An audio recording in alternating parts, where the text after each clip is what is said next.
Time to wake up. It's Saturday morning. Find some milk and cereal. Grab a bowl and spoon. No, a bigger spoon. Head to the living room and take a seat on the floor while Joseph and Chris present to you Saturday Morning Cartoon! Hello everybody, welcome to Saturday Morning Cartoon Boom! This is a show where we wake up with the Saturday morning sun, popped on the floor with a big bowl of sugary cereal, and watch our favorite cartoons, both old and new. I'm Joseph. And I'm Chris. And this morning, we watched OK K.O, Let's Be Heroes. You know what? How do you say that? Are you supposed to say like, OK K.O, Let's Be Heroes? I don't know. Well, is there a comma there? There's not a comma. There's an exclamation point right after OK K.O, so they're separate sentences. So it's like, OK K.O, I guess, instead of OK K.O. Yeah. OK K.O. OK K.O. So if we're following, Let's Be Heroes. If we're following the real monsters logic, then we have to scream it every time we say it. Yeah, you got to yell the KO part. So I'm never gonna say it again. Yeah, it's just too much work. Yeah. And this was suggested to us by both Nickelforce via YouTube and also at ThaVoker makes his return via Twitter. So thank you, both of you, too. Yes, thank you, guys. Return of the ThaVoker and return of the Nickelforce. Yeah, and the episode that Nickelforce picked for us, he let me know during one of my Twitch streams. And so I was like, cool, thanks, one, for joining that Twitch stream, because you're like one of the only people in there. And two, it was a cool episode, so thanks. Because it gives him some feels. Because I asked him specifically why that one while we were chatting, and he said that that's the one that really gives him the feels. It made him tear up a bit. Oh. And I was like, you know, that's gonna make Joseph cry then. And he's just like, yes, of course, duh. I feel like people try to torture me sometimes, but I love it. Bring it on. I keep doing it. I need to feel things. I need to feel alive. Make him feel despair so he knows he's alive. Yeah. Not despair, only happiness. Let's keep making Joseph cry. It'll be funny. So the show OK K.O, Let's Be Heroes. I'm going to yell it without yelling it. I'm just going to make like a yell voice. You just do the higher pitched voice and with a lot more air, and then it's like, that's the fake yelling. Exactly. It'll be airy. They're like, oh, I can't believe he did this. Oh my God. The fake yell. Yeah. Perfected. It aired from 2017 to current, actually, still going. Created by Ian Jones Cordy, produced by Cartoon Network Studios, ran so far for 2 seasons, 73 episodes on Cartoon Network, of course. For a short synopsis, by Benjamin Rothrock, which is an awesome name. Wow. And I know Rothrock. That sounds like some kind of guardian that would be looking over you. I am Rothrock. Like a Norse god guardian angel of death that protects you by slaying those around you that would do you harm. Right. Someone you say a prayer to before battle. Yes. Protect me, Rothrock. This may be my final battle. Rothrock hears your prayers. I will smite the naysayers. Rothrock. I love that. Anyway, Mr. Rothrock said, an enthusiastic young boy earns a job at a... This is also the god. An enthusiastic young boy earns a job at the hero supply store and trains to become the greatest hero ever. Yeah. Greatest hero ever. I don't know. I mean, he's trying. He's trying, and that's what counts. Yeah. He needs a little Mr. Meeseeks to help him fulfill that goal, I think. But yeah. Who are some of the actors who played in this show? So there's only like really 3 that are in the majority of episodes. So that's who I concentrated on. And so the voice of K.O. was provided by Courtney Taylor, who is also the voice of Starla on the regular show, Hex from Skylanders Academy, and also voices the female player from Fallout 4. And K.O. is also briefly voiced for 6 episodes by Stephanie Nadolny. And what's really interesting about her is, not only those 6 episodes, there's a bunch of, I guess, like shorts that are not part of the main cartoon. And she voices KO in pretty much all of those. I don't know why they have a separate voice actress or for that. I haven't quite figured that out. But she's also done Goku in the original Dragon Ball, like when Goku was a kid. She voiced young Gohan in Dragon Ball Z and all of its movies, and Dragon Ball GT, which we don't have to talk about. She does young Goku in Dragon Ball GT. Pretty much any iteration of young Goku is Stephanie Nadolny. So she's done some cool stuff. Both of these two that voice KO. The voice of Enid was provided by Ashley Birch, who has done several voices in the video game series Life is Strange. She's also the voice of Cassie Cage from the Mortal Kombat series, Sasha from Attack on Titan, and Attack on Titan Junior High, which I did not know was a thing. I don't understand whatsoever, and I'm intrigued and need to know what that's about. She's the voice of Alloy from Horizon Zero Dawn. So lots of video game stuff, and this makes a lot of sense. She has her own like homemade show called Hey Ash, What You Playing? Which is hilarious, and you should check it out if you love video games and if you can deal with strong language and some adult themes. Go check it out on her YouTube channel, which is HAWP Official. I think that stands for Hey Ash, What You Playing? Official. But check that out. It's a lot of fun. I watched a few episodes yesterday. I really enjoy it. And then the last character I'm going to bring up here is Rad, who's voiced by the show's creator, Ian Jones-Cordy, who also voiced Wallow from Bravest Warriors, which we did way back when. It feels like forever now, but he also created that show.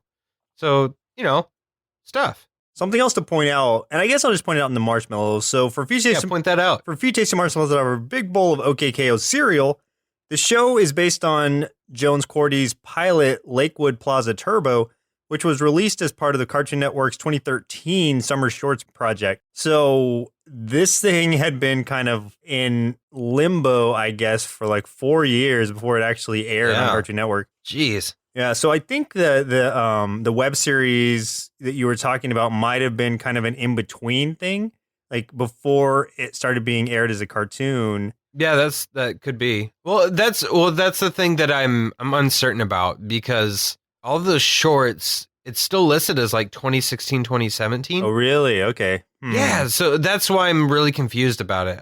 Unless maybe they made a mistake there on the IMDb, on the IMDb. On the IMDbs. Kenneth Chisholm made a mistake. Dude, get your life together. But yeah, I don't know. It's weird. I didn't understand it, but I'm cool with it. Whatever. Yeah, I don't know the exact history of it, but also, unlike many animated programs that are inked on paper and then scanned for coloring, OK K.O is drawn in pencil. The animators pencil each frame on paper using a light table and then color them digitally on a layer beneath the transparent line work to retain a hand-drawn quality. And this was partially... that makes a lot of sense. Yeah, and it was partially inspired by the first season of The Simpsons, which had a loose, rough quality to its animation. And the show's design since is inspired by Yoshi's Island. You remember Yoshi's Island where Mario's like a little baby? Dude, one of the best Super Nintendo games ever. Yeah, Yoshi's Island was so awesome. How it looked like a sketchy and like hand-drawn. Yeah. Dude, that style, don't get me started, man. That video game was a masterpiece. It was gorgeous. I loved it. But yeah, so this was partially inspired by that. So if you like Yoshi's Island, then you're going to dig the animation on here, I assume. You better. Yeah. And the ending credit song, It's Only Magic, is performed by Rebecca Sugar, creator of Cartoon Network's Steven Universe. Okay. I was wondering, because Ian Jones-Cordy worked on Steven Universe. Uh-huh. And Ian Jones-Cordy and Rebecca Sugar have been dating for the past 8 years, I guess 9 years now. Aw. I feel like you told me this before, and I just maybe tuned it out, but that's adorable, and they should make little cartoon babies together, because it'll be adorable. So here's something to bring up, and maybe this is like a marshmallow. Uh-huh. So Rad from OK K.O. Let's be heroes. That character shows up in another show called Mighty Magiswords. He just shows up in one episode. But I thought that was kind of interesting, especially based on one of the episodes we're going to talk about here. Yeah, that's what I was going to say. It seems like there's a lot of crossover happening. And the last Marshmallow I was going to mention, and I'm kind of upset with, I'm not upset. I'm just like, I'm disappointed in you. Okay. Oh, that's worse. That we didn't watch season 2, episode 23, Monster Party, because that features the girls from Scooby-Doo and the Ghoul School in it. Okay, well, we'll watch that separately regardless. Okay. Yeah, I mean, that's got to be done. I just didn't realize that. What's that one called? Monster Party. And it's directly after the last episode we watched. Yeah. No wonder you're sad. That's why I was disappointed, because like, oh, we were so close. How did we not watch this? But I was like, no. I forgot that happened.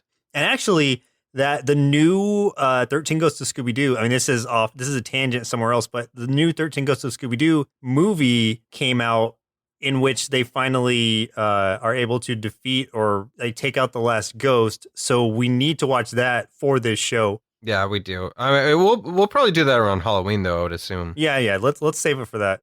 So had you ever heard of this before it was suggested to us? No, definitely not. This is brand new to me. The only thing I'd heard of it was the video game, like I was saying, and that just came out like sometime last year. I think early last year, January 2018 or something like that. This video game was released and it looked intriguing to me. And then I found that it was a cartoon or based off the cartoon. Seeing as how this cartoon is very video game-like, it kind of makes a lot of sense that there would also be a video game of it.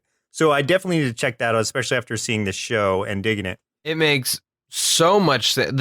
It makes more sense for this cartoon to become a video game than any other cartoon that's ever existed.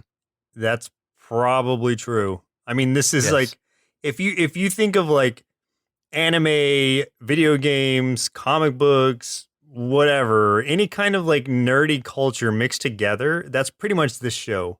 But anyway, let's go ahead and jump into the episodes we watched for today's show. Very first episode, highest rated episode, finally random listener chosen episode. Order may vary depending on how these episodes fall chronologically, but of course we have to start with the very first episode, which was Let's Be Heroes, season 1, episode 1. And in this one, when K.O. tags along with his mom at work, he discovers the convenience store next door is his key to becoming the hero he's destined to be. Yeah, I guess that kind of works, I guess. I don't know. Like, I feel like he discovered what he wanted to be, not necessarily that he was destined for it. I think it didn't work out so well for him. I think his real discovery was the tools don't make the hero in the same way that the tools don't make the artist, the microphones that make the podcasters, etc. It goes on and on. Unfortunately. Yeah, I know. Yeah. No, that was a very astute way to phrase it, though. The tools don't make the hero. I like that. In essence, that's what's going on here, because like he goes with his mom. Everyone. Okay, so first of all, let's set the universe straight, where it's like everyone is like a combatant of some sort, and they're all trying to level up. They compare these things called POW cards, which show what their levels are. I know, at least initially, we see one of the most powerful people is Mr. Gar, who's the owner of this convenience store, and he's level 11. But it seems like the whole world revolves around just combat of different sorts. I don't know how to describe it. It's like a world full of superheroes and fighters, and like their whole culture revolves around it. I mean, that's like almost everybody's job is only training to be fighters. You know what? I don't know how to describe it. But it's weirdly happy and lighthearted for a culture that revolves around combat. Yeah, I did like that when he first got in the car that was his mom, right? Yeah, that was his mom. And they were talking about the one girl, which maybe was his sister. I don't know. No, that was just his babysitter. Oh, his babysitter. That she's got the flu, or said that he's fighting the flu, and you see her literally fighting like a big green amoeba looking dude, like which is the flu. Like punches him in the face and he lands on the car. That was great. I like the intro of this show a lot. I did want to say that. What's interesting is, so when I first started watching it, the intro animation reminded me of a lot of Ego Raptors animation. Aaron from Game Grumps. Yeah, like the Flash animation. Yeah, and to juxtapose that, the song sounded a lot like Ninja Sex Party, which is Danny from Game Grumps. Like the style of music and the extremely layered chorus just made me think of that. And I just thought I was like, oh, this is a weird. I never thought I'd make a little connection there, but I thought that was interesting. But So it had a real Game Grumps feel to it for you. it did. It really did. And I was like, this is what am I watching right now? I got really lost and confused about what I was doing. And there's lots of 80s designs and colors, which I really enjoyed that. I always like that kind of stuff. Oh yeah, it's very colorful, and I would say this is probably aimed at like middle school aged kids, not necessarily kindergarten or whatever, because there is all this combat involved. Not that they're like always fighting or punching each other or anything like that, but it's literally based around combat. So I would probably say middle school plus age, but it does have, it's got some deeper tones to it, but they're not so like upfront about them. They're just kind of like really buried in there. Can we take a second to acknowledge Mr. Gar? Oh my God, that dude, shirtless guy with a mustache and sunglasses. He was wearing a pink tie, but he's got no shirt. And the dude is just buff as heck. Like he's just so ripped. Yeah. He's so big and so ripped. He's a level 11. Like I think this is kind of interesting. Everyone's got like a level, which kind of shows their power and stuff like that. Not unlike Dragon Ball Z has levels and stuff, but this is a lot more condensed. You're not going to get like he's over 9,000. You're going to get, Mr. Gar's level 11. Whereas most of them are probably very much in the lower single digits. Yeah, that's what I was talking about earlier with their POW cards. Like you see the level. I love those. Yeah, it's interesting, and it kind of like it level sets everybody in a very literal sense. I know initially, like that's who KO, who's the main character, was looking up to, was Mr. Gar, because he's the most powerful person that he knew of at that point. When he hits the convenience store, because he goes to the convenience store to pick up something for his mom, I guess because he was kind of bothering her being at work with her. It wasn't even like really him. It was all the people that she works with. So like I guess she trains people at like a dojo kind of thing. She brought him with her and everyone's like, oh my God, is that your son? They're like fawning over him. And so she's getting really annoyed because no one's paying attention. So yeah, she sends him out to go she quickly breaks all of her boards and it's like, oh no, I broke my last plank. Can you go to the store? Buy me new planks and then buy whatever else you want. So he goes there, he goes crazy. He's just buying everything that looks cool. He gets like a power sword and he buys a cape and some fire gauntlets. And that's where he meets I think he met Rad first, right? Radicles. Yeah, he meets Rad first, who's this blue alien fighter guy, and he's kind of a buff teenage looking dude. I liked Rad. Yeah, the second one he meets is Enid, who is one of those like I don't care kind of almost very Raven-like in attitude. Yes, yeah, very much so. Very, very. Oh, I like your comparison there because of what's to come later. I know. But yeah, he's talking Raven from Teen Titans, right? Like that right, kind right. of like sort of deadpan, doesn't really care about much sort of thing, just wants to be left alone. Rad is a level 2 stock boy. Enid is a level 3 cashier. Yes, she's a good cashier. Actually, she's not. She doesn't want to do anything. But I love those characters, though. I mean, both of those two are my like. I have trouble figuring out which of those two I like better, but they're both my favorite heroes of this or favorite characters of this show so far. Yeah, they so far. So yeah, so at the time, KO is just trying to figure out what he needs to become a hero because he's thinking all he needs to do is get the right weapons, get the right armor, whatever. So he's like comparing himself to Mr. Gar. He's like, should I wear more clothes, less clothes? Like he's just trying to figure out what he needs to do. So he buys this like laser sword. He buys lightning nachos. Oh, dude, I could get down some lightning nachos right now. I'm so hungry. Oh yeah, it just it sounds so good. And just all like a cape and stuff. Like he buys everything. We don't really know how much of a bill he's run up, but Enid says it's a huge bill, so you can only imagine. Yeah, it's gigantic. Enid's really fun though. I like her a lot. Right around the time he's getting this stuff, this thing shows up. It's called a Boxman bot, I guess Well, Boxman. Boxman is like the almost like the Dr. Wily from Mega Man. That's exactly what I was thinking. Yeah, Yeah. it had to be like that. And he sends these bots out. This one, I just love that its name's Daryl. Yeah. Of like all the kinds of names a robot could have, it's Daryl, and he's just destroying everything.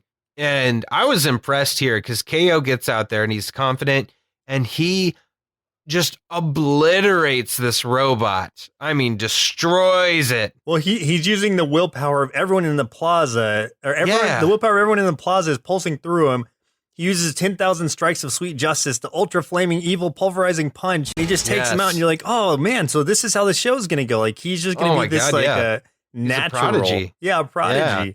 And then reality sets in. Yeah, then he wakes up because he got knocked unconscious. And it turns out he just dreamed the whole thing. Like the very first thing he tried to do, he got like hit and then he tripped over his own cape and like passed out. Well, here's what happened. So when he went and punched Daryl's fist with his fist, Daryl like hit his own fist back into him. He got knocked backwards, tripped over his cape into his lightning nachos. His lightning nachos launched him against the wall and knocked him out. So it was great. The best. So it's funny because it just kind of destroys his whole like confidence and everything. It's like, oh, because he thought he was like destined for this, and it turns out like he just embarrassed himself in front of everyone.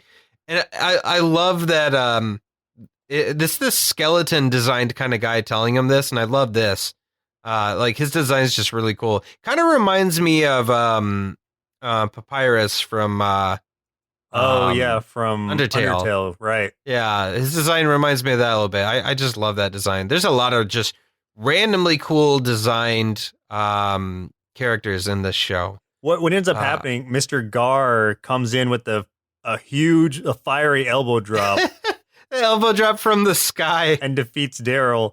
And when they're later questioning it, like, how did he even get up there? I think Ian is just like, dude, he's level 11. He can do whatever. Yeah, I thought that was pretty good, too. Yeah, so I think at that point, KO decides he wants to work at the convenience store so that he can be around all this combat stuff. And so he, too, can level up to be like Mr. Gar.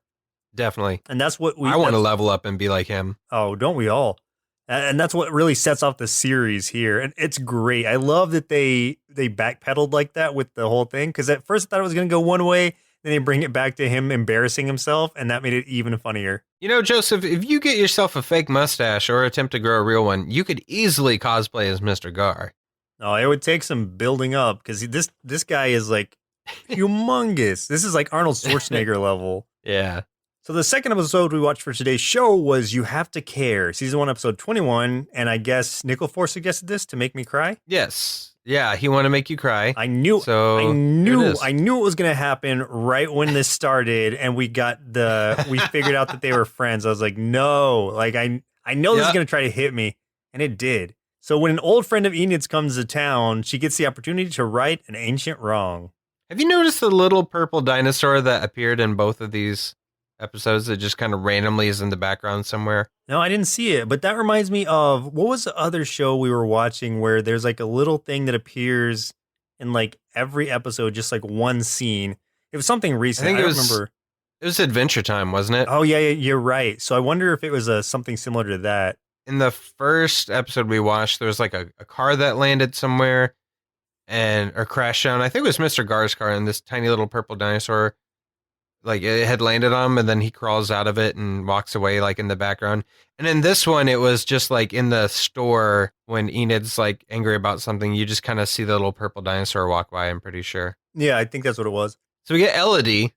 Everyone's in love with Elodie. I'm kind of in love with Elodie, to be honest. So she drives in a big pink tank limo. I love a tank limo. That's what I want. Like as soon as I get rich, because we know that'll happen someday. Yep. Just from podcasting. Oh, yeah. I'm going to get a tank limo for sure. And you know what? It'll be pink. And I'll put diamonds on it, too, just because I can. Well, she's a level 4, and she is super famous from the Point Prep Academy. And so she comes to town. Everybody wants her autograph. Everybody wants her attention. And then I love right here where kind of it opens up and goes into the convenience store. I think KO asks Rad, he's like, Rad, do you know what's going on? And he's like, almost never. I thought that was great. Sounds about right. That's probably why I really, I don't know, like I see a lot of myself in Rad. Yeah, totally. Me too. I was going to say that I can relate to him because I'm just so in my head most of the time. Exactly. But yeah, so Enid like runs off or walks off. Like she doesn't want anything to do with this. And so Rad goes up and asks her what's wrong. She punches him. And then KO goes and asks Elodie herself what's wrong or how they know each other. And she's like, why don't you go ask her personally? And she says it in such a way where it's like ooh, personally. Yeah, that's really devious. Okay. So this has got some story behind it. Oh, yeah. I do like when Enid, so she can like teleport away. Yeah, she's got ninja powers. She's got ninja powers. I love when she teleports, it leaves a little tree stump with those like Groucho Marx kind of glasses and fake nose with mustache. Yeah. That's great.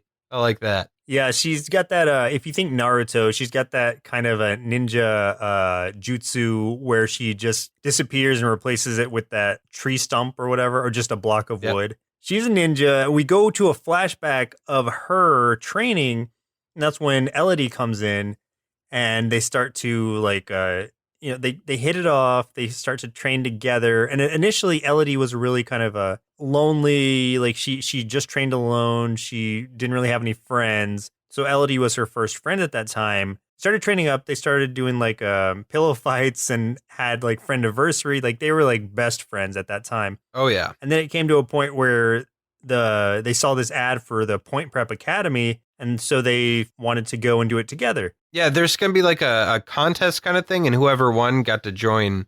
Yeah. Like the new superstar. A very exclusive academy. Oh, and also, like, I mean, they're besties to the point that Enid gives Elodie one of those, like, best friend heart necklaces where, like, each of them has a half. Right, yep. So they get to the contest. They get through everything together with, like, flying colors. But at the end, there can only be one winner. So at the end, they have to duel each other. And Enid just has Elodie dead to rights, but like stops at the last second. It's just like, you know, I can't hit my best friend.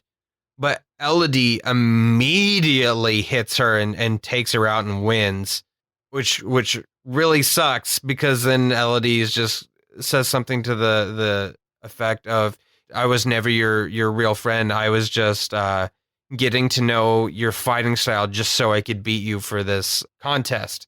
And I was like, dang. Yeah. Yeah. Like she hits her when she's down because even after Elodie wins, even though she kind of like backstabbed or stabbed her in the back, Enid was still like, you know, congratulations on getting in. But no, like she just went full on dark side against her. Went for the throat right there. Yeah. I mean, that would be like if I told you, revealed the secret that I've only been your friend to find out how to do podcasting.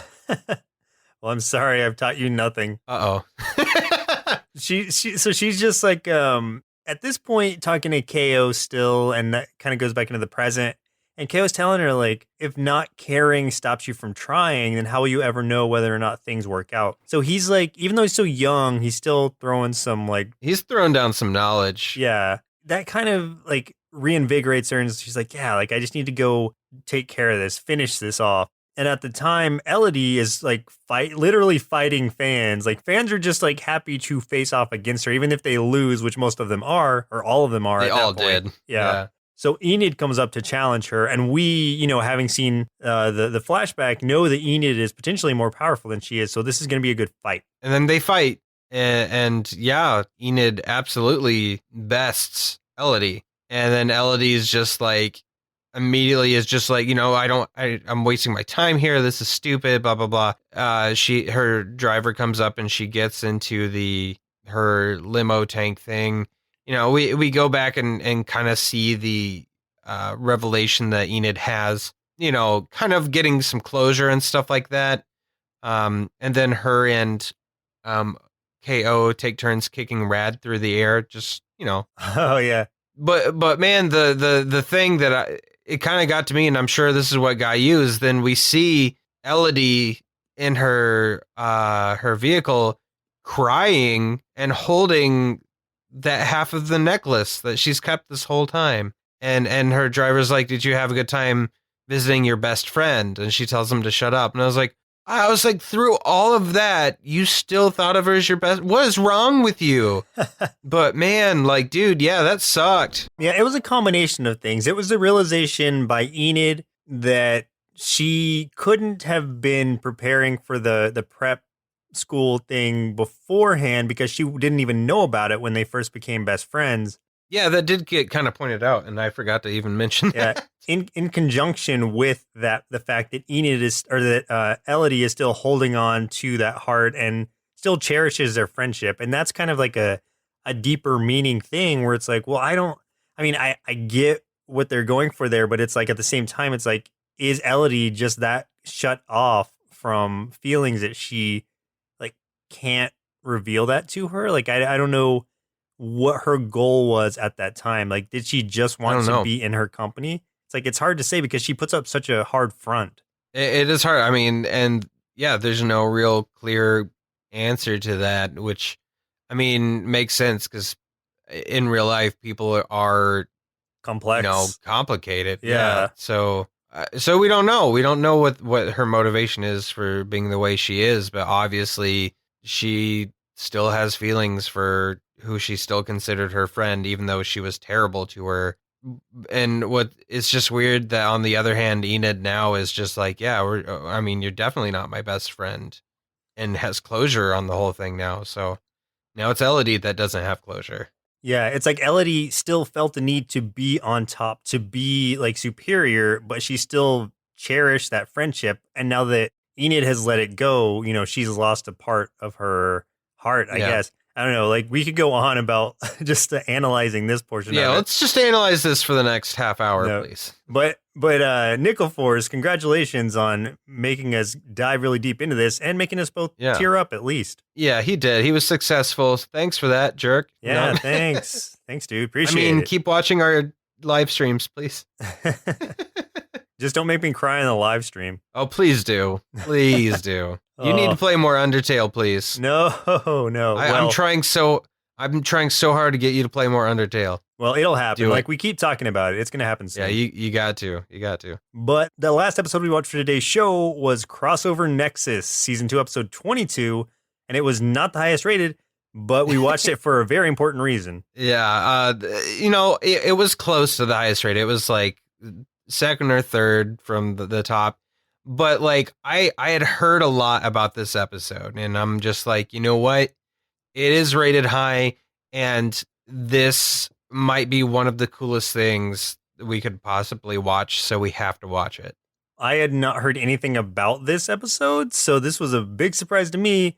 But even from the very start, Crossover Nexus, the C and the N were Cartoon Network font. So I was like, okay. I mean, I know it's on Cartoon Network, so maybe they're just like advertising their stuff there. That's cool. So that's cool. So you went in. So I want to hear a lot of what you've got to say, because I went in knowing what this was going to be about, but you had no idea. So I definitely want to hear. I had no idea, no how expectations. Surprised you were. Yeah, no idea, no expectations. I just went in knowing that it was going to be a crossover of some sort and assumed that they might have some characters because I had known that they had crossed over with some other stuff previously. Like, I was kind of remembering that the Ghoul School thing, but I had forgotten about it until it was too late. So what happens initially? So we see this guy Strike, who's like a big X dude. I don't know even how to describe him. Like, he's a big villainous looking dude with a giant red X as his symbol. He's definitely something Rob Liefeld would have come up with. Well, it almost reminds me of the redesign of Cyclops. Yeah, I was thinking that too. Almost like Cyclops, Cable, and Bloodshot combined. Yeah. Is what I was thinking of. But yes. And so what he's doing, like, he's talking to these like unseen heroes at this time, like saying like, he's here to destroy them, and he can't seem to catch them. We see these silhouettes, and we're like, okay. And then he summons KO in because he just wants to defeat another hero. And so KO comes in, like, stumbles over himself, and he's just like, I'm just a hero in training. And then he's like, I don't care. And so he tries to shoot him. And then immediately we get to see Garnet from Steven Universe jump in and defend him. And then I'm like, oh, like immediately. Yeah. Now, Ben 10 is there also. And I don't have as much attachment to him because I've never seen that cartoon. Right. But I know of it. So that's still cool to see him again. And also, once we get to see Ben 10 transform into one of his 10 forms, which is forearms, that's voiced by John DiMaggio. So at least I got that much. Yeah, and Ben 10 was voiced by Tara Strong. Oh, really? Mm-hmm. Well, that's interesting because so was one of the other characters who came in a little bit. Oh, yeah. So how surprised were you when you saw Garnet jump in? I was so surprised that I had to replay it later that night for Shaddai so that she could feel the same surprise that I felt. I didn't prep her for it. I was just like, hey, I saw an episode of this cartoon today that I think you'd really enjoy. So I showed her, and yeah, because we are now caught up on Steven Universe, we're just waiting for the movie to come out. So that is very fresh on our minds. So any chance we get to see any expansion of that is amazing. Cool. And it was that stacked on top of everything else that comes through this episode. The plot essentially is that Strike, who's this ultimate villain dude, has come to this alternate universe and defeated all of the heroes there, and I guess absorbed their powers as well, is what they say. So now he's just summoning other heroes into this universe solely for the purpose of defeating them and stealing their powers as well. And that's where we kind of get thrown into it, where Garnet, Ben 10, and KO have joined together and are kind of walking around this. At first, they end up in like this library type or museum place, this temple of some sort. I can't remember what it was exactly.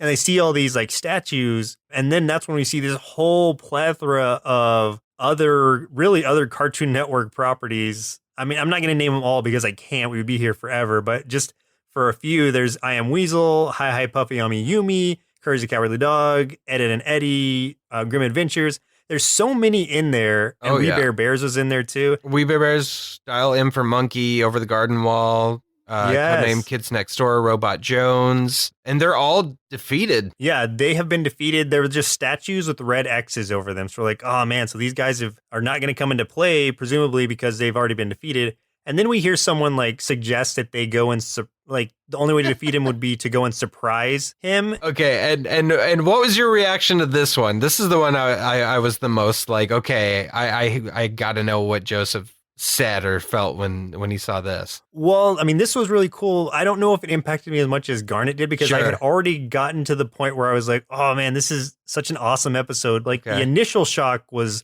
over. Yeah. But it was still so awesome seeing Raven come in. And this is Teen Titans Go Raven. Yes. They make that distinction at the end, which is funny. Oh, yeah. And so it's really cool seeing her come in. And they have these little like titles under their names when they're introduced. Mm-hmm. And hers at first just says like magician. And then she's like, excuse me. And changes it to half Azarathian, half demon sorceress. Yeah, I like that's that. better. And each time one of them is introduced to, you hear a little bit of their theme song from their show. Yeah.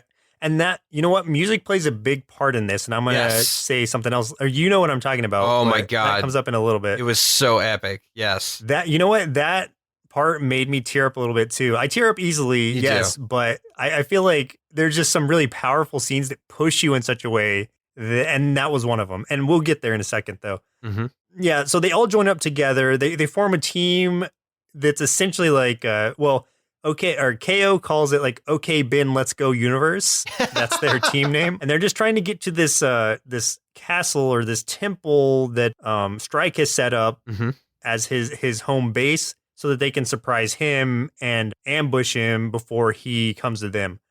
So that's essentially the goal of this. And these are only 12-minute episodes. So again, if it sounds like we're rushing through them, we're not. We're just trying to like get the bits and pieces that are important. And so they're working their way across this impassable chasm of some sort on Raven's like super strong legs. Yeah, that's really what she funny. said. That made me laugh. But yeah, she's floating them across this chasm where there's all these pink like monsters in the pit, like jumping up, trying to grab them and stuff.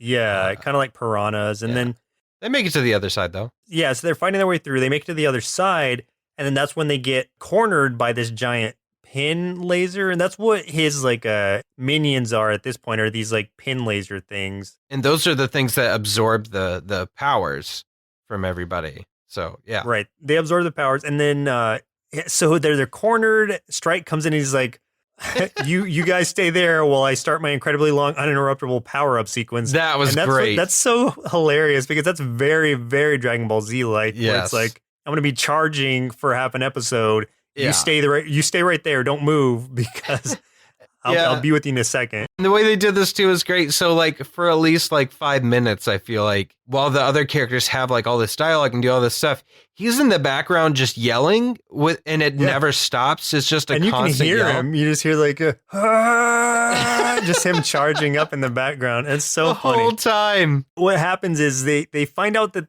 KO like figures out that the pin not only destroy but can create just based off of him seeing these like pink piranhas in the chasm. And so I guess we didn't even say that their powers were taken away from them to some degree by the pin earlier in the episode.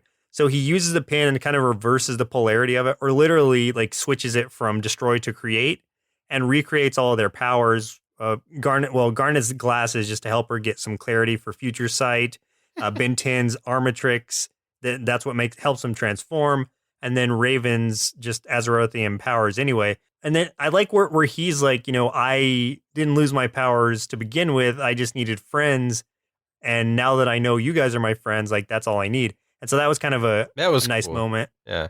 I loved the quick joke though, where so with Ben 10, using his little device, he can change into, what he thought was 10 different alien forms.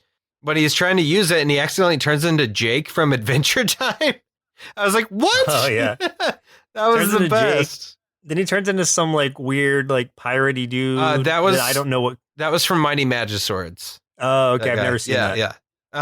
So that was funny. And then it's revealed like, and I don't remember exactly how it said, but KO is just kind of like, you know what? This is, you can turn into these 10 forms from your universe, but this is a different universe and everything is in this universe. Well, he says the pin, since you got the power, or since the pin created this Armatrix, like, and that's what Strike's power is from. Since he has access to all of these powers himself, now you do too. Yeah. Like you can literally create any of these forms. So describe the awesome scene. Yes, this is where it gets super awesome. I teared up.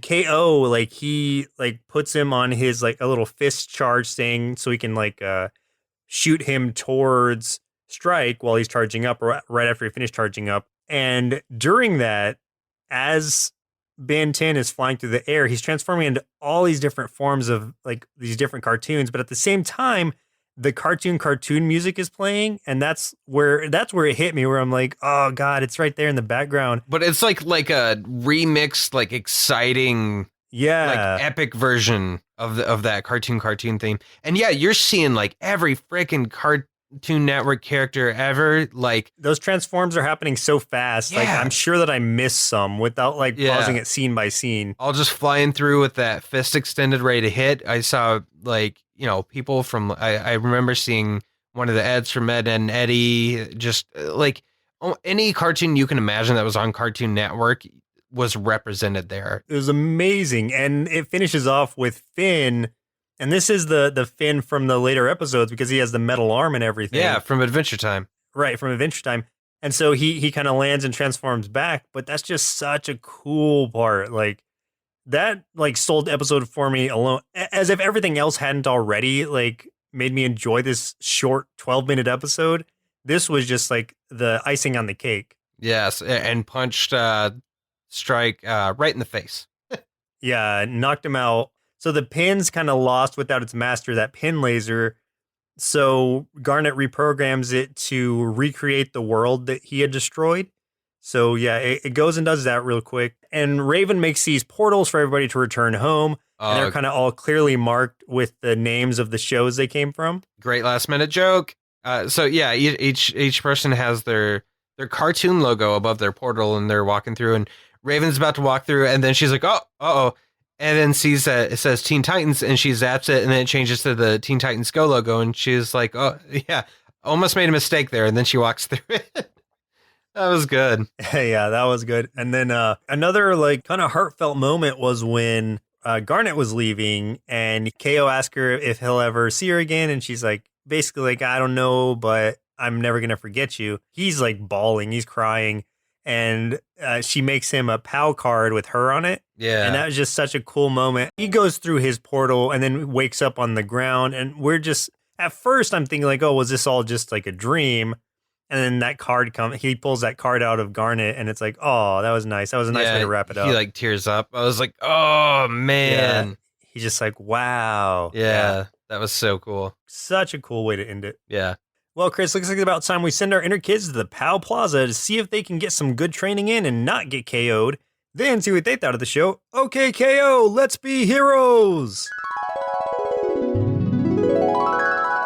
This cartoon was pretty fun and wacky, and it made me realize that everyone can be a hero if they just really care and try. But only a few of us could make a great villain, so I'm going to train with my new girlfriend Elodie and make it to level 11. So I gave this cartoon 5 bowls of laser nacho cereal out of 5. Okay, if you're a fan of anime, video games, comic books, pop culture, and have a decent sense of humor, I think you'll really get a kick out of this show. The animation is simple but fluid and works well for the action sequences.